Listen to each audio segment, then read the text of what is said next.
बहुत ही सम्मान मिलता है, प्यार मिलता है, आशीर्वाद मिलता है। बिरहा के बहुत ही जाबाज कलाकार बाबा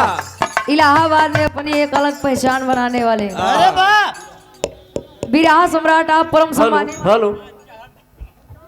आप आदरणीय त्रिभुवन नाथ यादव जी एक मिनट भैया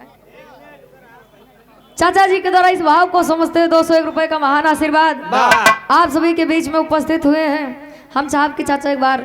आइए सम्मान हो जाए।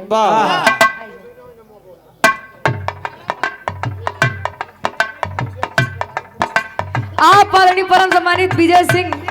यादव जी तिवारीपुर की पावन धरती से भैया जी के द्वारा 101 रुपए का महान आशीर्वाद।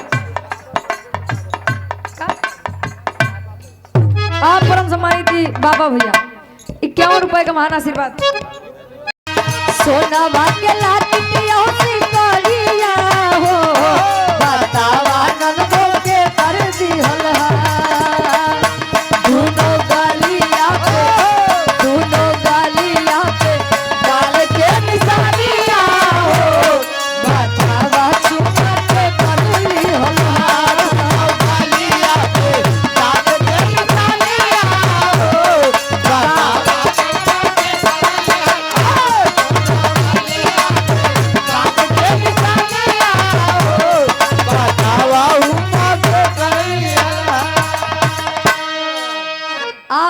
बिरहा के बहुत ही सुंदर कलाकार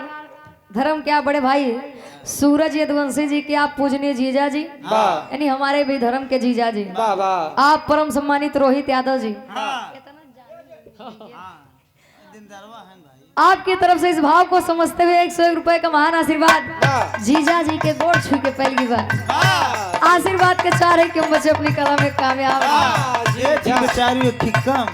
काहे हो जे करे आगे जी जे करे पीछे जी